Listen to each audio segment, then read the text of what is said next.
Hello, everyone, and welcome to the Spurs Up Show, the best Gamecocks podcast on the internet. Today is Wednesday, May the 20th, 2020. On today's show, we continue along with the 2020 opponent preview series. We're talking the Kentucky Wildcats, the Gamecocks' Week 4 opponent, as South Carolina looks to make it 2 straight wins over Kentucky. We'll break down Kentucky in its entirety, including their head coach, how they did a season ago, their best returning players on offense and defense, give the overall outlook for the Wildcats, and much, much more. Also, some news and notes to get into, your listener questions. We got a packed show, and it's all brought to you by our friends over at SeatGeek. Guys, sports are coming back quicker than you know it. We're getting live sports back soon.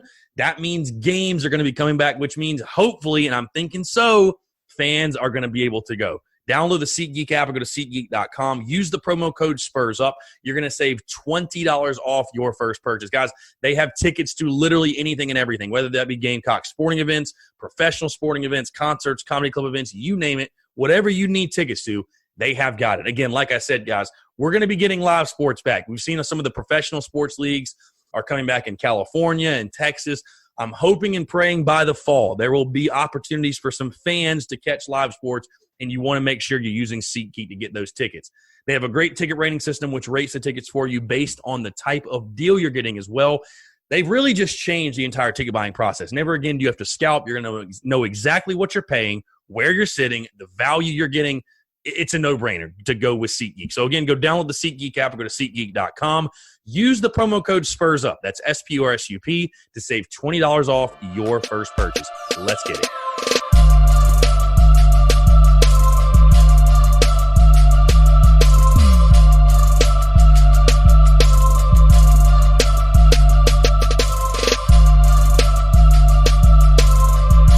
All right, what's up, guys? Happy Hump Day. I'm Chris Phillips, your host of the Spurs Up Show, as always. Appreciate you guys tuning in. Got a packed show. We're continuing along, like I said in the intro, with the opponent preview series, talking Kentucky, the game on the road in Lexington. A very interesting matchup for sure. A game that a lot of you think is the most important game, is a must-win game. I'm excited to break this down because this South Carolina, Kentucky, these battles, if you will, they have been very interesting, very close. Obviously, South Carolina last year breaking the 5-game losing streak to Kentucky. Going to dive into that in a second. Before we do, a couple of housekeeping items as always. If you haven't done so and you're listening to this podcast, if you have not rated the show, click the pause button. Go leave 5 stars. Leave a review. Leave your feedback. Leave your comments. Leave a shout-out. I don't care. Whatever. I'll read them on the podcast if you want. If you guys want a shout-out, whatever. Whatever you're on, though. iTunes, Spotify, Stitcher, Google Play, does not matter the platform. Go leave 5 stars. It helps boost the podcast.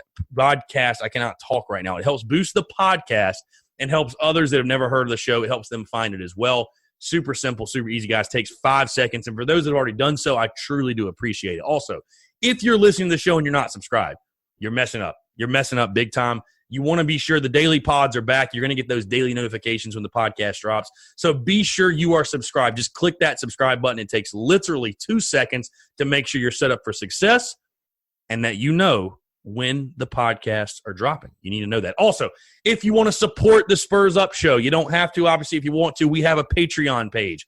There are different tiers, $2, $5, $7, whatever. You give it monthly. If you want to help out, a lot of you have been asking, hey, Chris, how can I help out the Spurs Up Show during this pandemic, during whatever, the madness that's going on? If you want to become a patron, you're more than welcome to do so. Again, it's the Spurs Up Show on Patreon.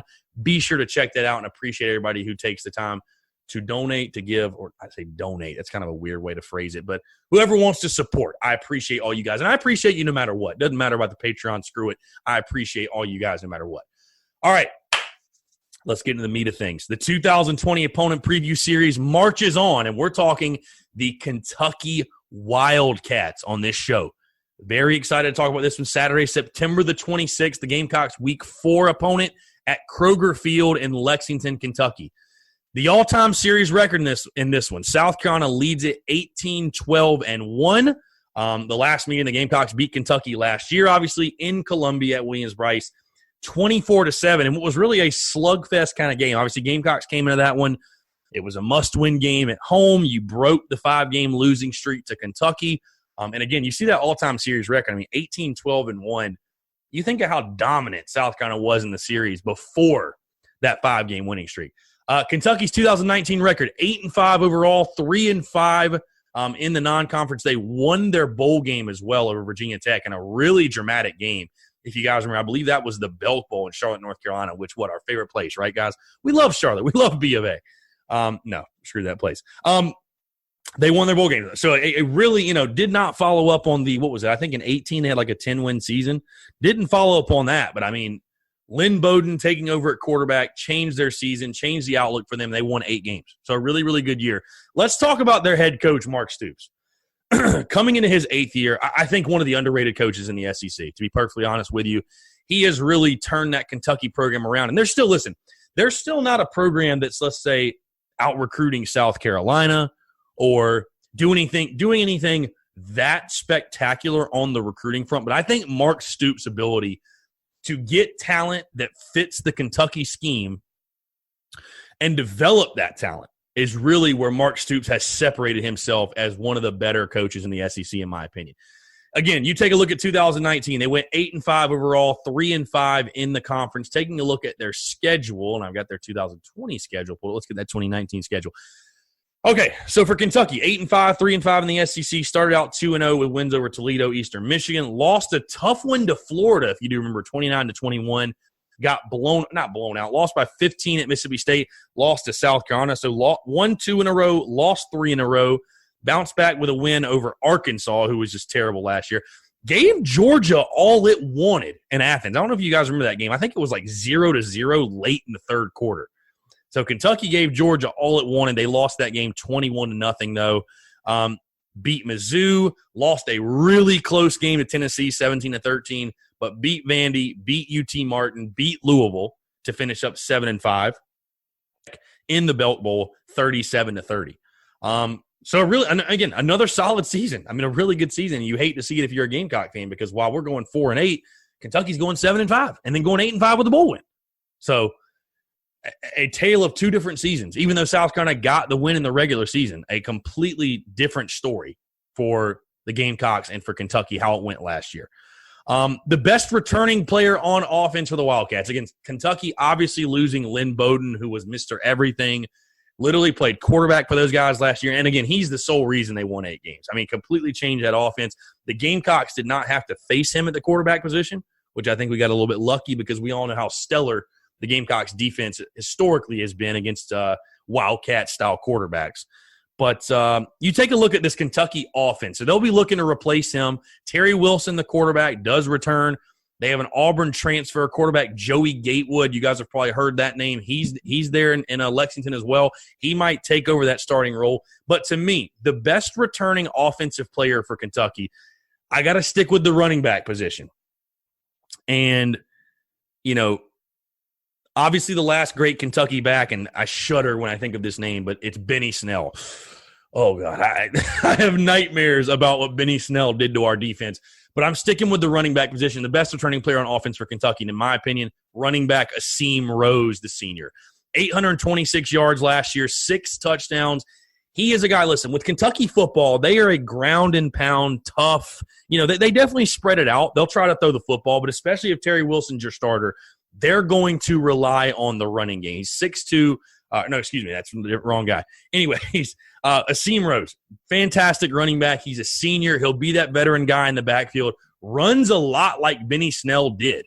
I remember when he was a freshman running against South Carolina, and it was really that 1-2 punch with Snell and him. I think he's probably ready to take over that role, and he's going to be the dude the offense centers around. Because, listen, Terry Wilson, not a great thrower of the football, and Joey Gatewood, what is he really going to get you coming off the transfer market? So I think the offense is going to start and end with running back Asim Rose in the backfield there. Best returning player on defense for the Wildcats. I'm going with linebacker Jamar Watson, the senior. Linebacker Jamar Watson, a true bopper for those guys. Do-it-all kind of guy, 36 tackles, 6.5 sacks. He had 11.5 tackles for loss for Kentucky last year. An absolute playmaker on the defensive side. 6'3", 242. He's got the size to be just the type of hybrid edge rusher on the outside to be the team's most disruptive force. He's a really good one. He's a really, really good one. And I cannot take credit for that sentence I just said. I read that from the College Football News website, so please don't hold it against me and say, oh, Chris is out here stealing headlines. No, I just think that was honestly a great sentence, great write-up there. But Jamar Watson, really, really good player. Really good player, solid player, a typical hard-nosed Kentucky guy. Like, I feel like Mark Stoops has made it a staple where they develop and put out these kind of guys. So Jamar Watson, definitely, they've got other players, good players on their defense as well. But I think Jamar Watson is the go-to guy in regards to that defense is concerned. You take a look at 2020, the overall outlook for 2020. Just reading up on Kentucky again, we forget last year how good they were defensively. 21st in the country overall and 14th in scoring defense. 7 of their top 9 tacklers are expected to return. A strong secondary. Kentucky was 2nd in the nation and 1st in the SEC in pass defense. That's insane. At Kentucky, bro. Kentucky, 2nd in the country in pass defense. Are you kidding me? Are you kidding me? The biggest question for Kentucky, no doubt, is going to be their quarterback situation. Does Terry Wilson return 100% and take that job? Or does Joey Gatewood, the Auburn transfer, come in 6'4", 242? He's a big kid. That's big, man. 6'4", 240? That's a big dude. But is he going to come in and take over? Also, you have Sawyer Smith, who's in the mix. So there's going to be a lot of different guys fighting for that job. My money's probably on Terry Wilson if he's 100% healthy. He's been in that offense. He knows that scheme. He's done it for Kentucky before. I talked about Akeem Rose. Well, I think he's the best offensive player. There's other good running backs on that team as well. Kavoski Smoke, Christian Rodriguez, combined for over 1,100 yards, 12 touchdowns. Offensive line, 4 starters are back. They had the country's 4th best running game. God, how did Kentucky not win the daggum national title? Just talking about this. Receivers where they're hurting. They're kind of like South Carolina. Their top returning receiver had just 23 catches, 233 yards, 3 touchdowns. What will the Kentucky passing game do? I feel like that's really the question for them every single year. But 2020, man, you take a look at their schedule. I mean, I honestly, guys, I hate to say it. Kentucky's over-under win total right now is at 7. I think that's the right number. I've got Kentucky. I think they'll probably be a 7-5 team, just going down their schedule. Eastern Michigan, at Florida, Kent State, South Carolina, at Auburn, Eastern Illinois, Vandy, at Mizzou, at Tennessee, Mississippi State, Georgia, and then at Louisville.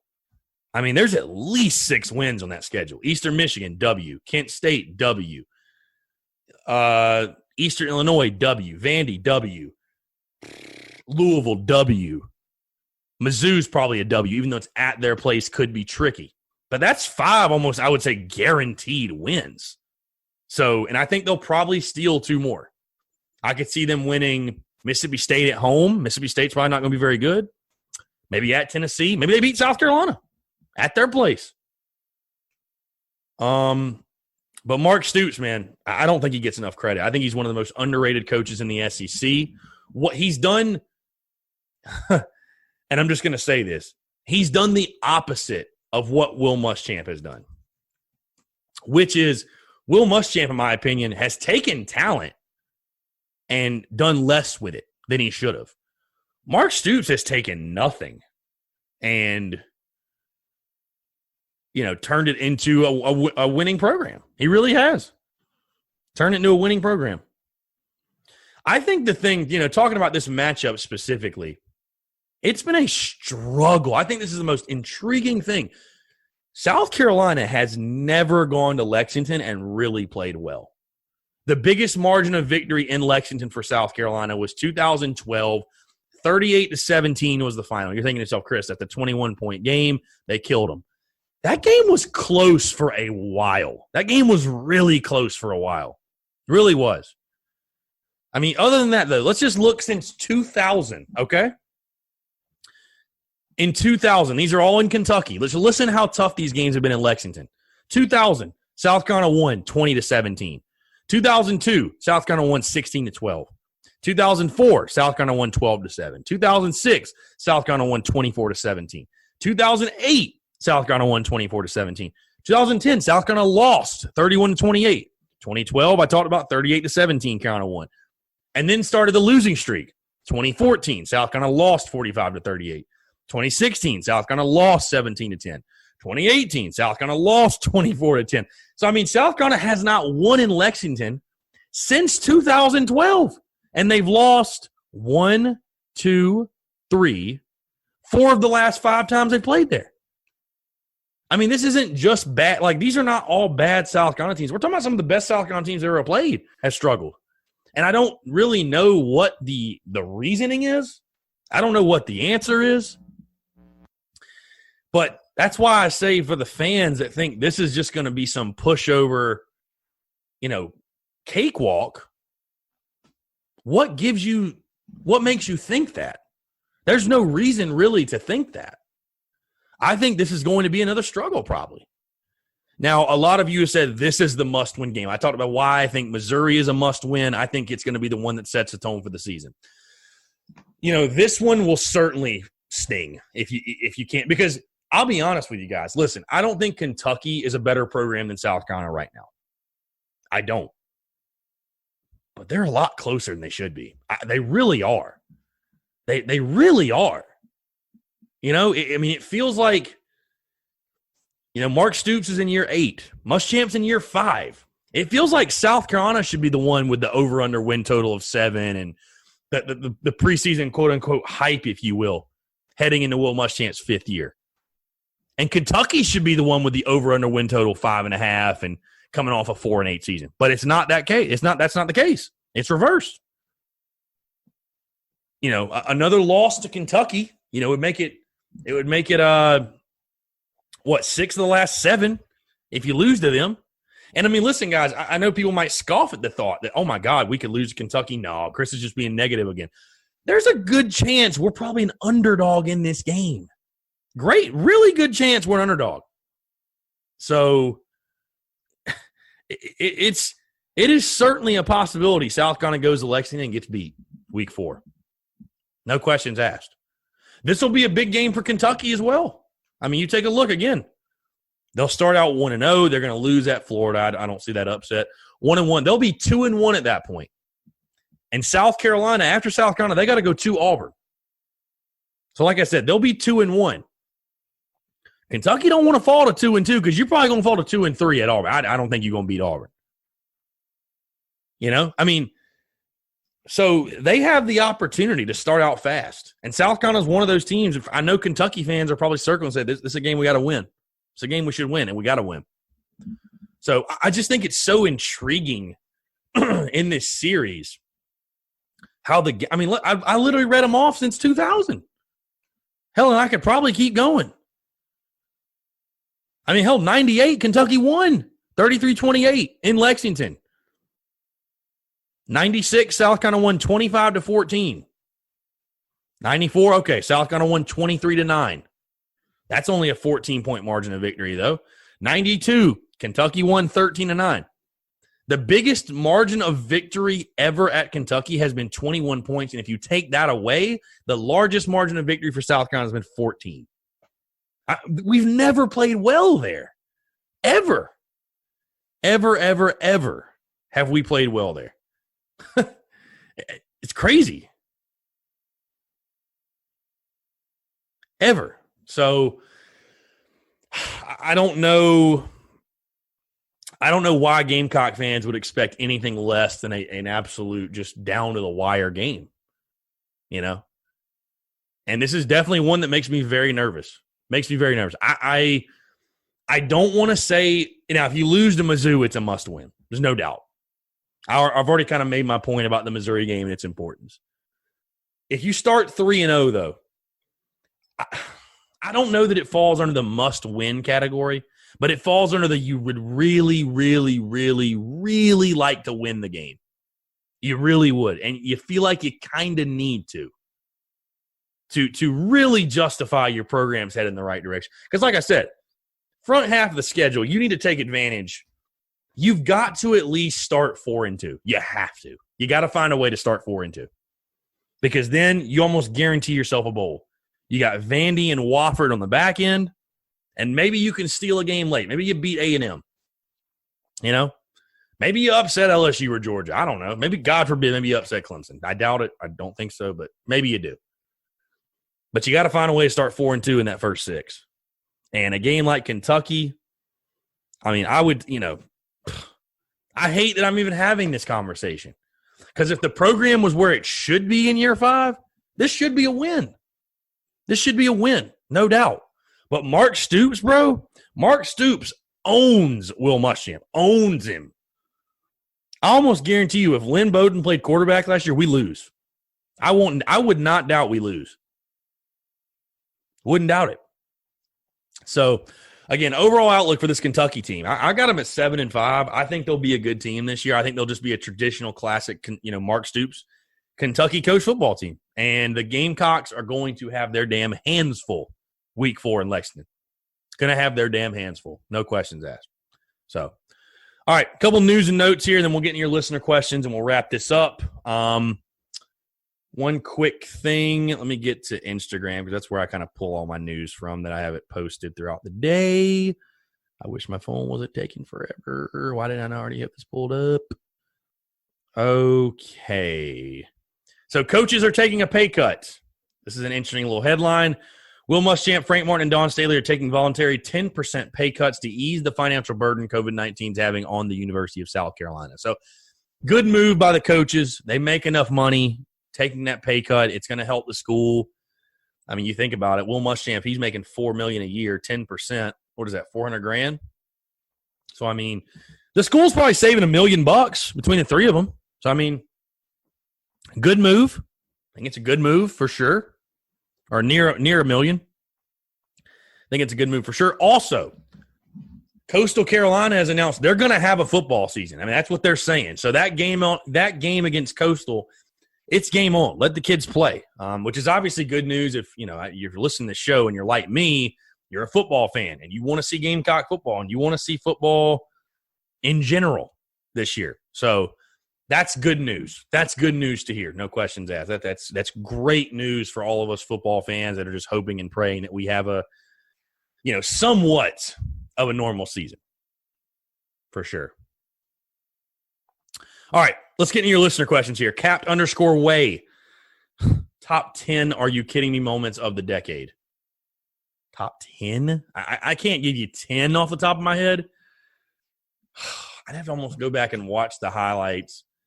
That's tough to say because he says, "Are you kidding me?" a lot.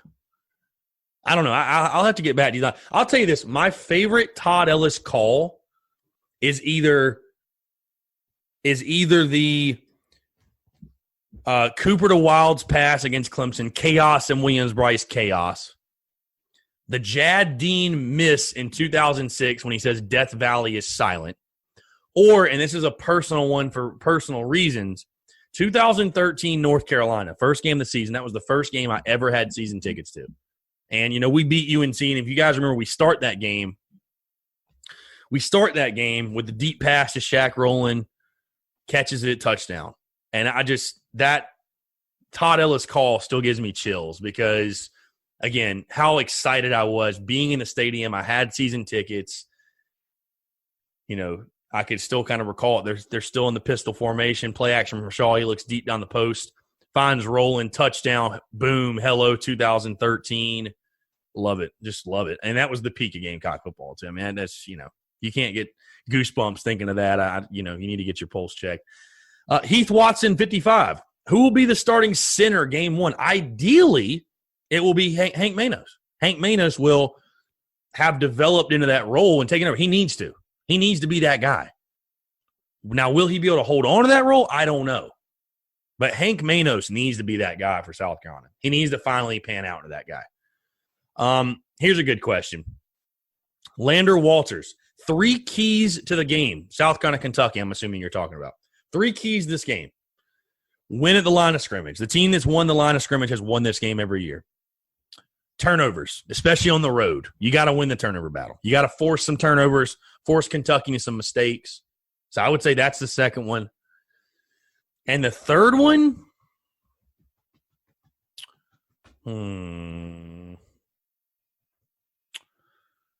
I would probably say I think time of possession will be important. I really do. I think winning time of possession which kind of goes into winning at the point of attack and winning the line of scrimmage, because you're not gonna be able to possess the football if you can't run it. So those three things: win the line of scrimmage, offensively and defensively. Win the line of scrimmage. Be opportunistic with turnovers. You got to win the turnover margin, win the turnover battle, and win time of possession. That'll be the three keys to me. Last question here. CP3_presents_. If Muschamp fails to make a bowl this season, what are the chances Ray Tanner makes a change?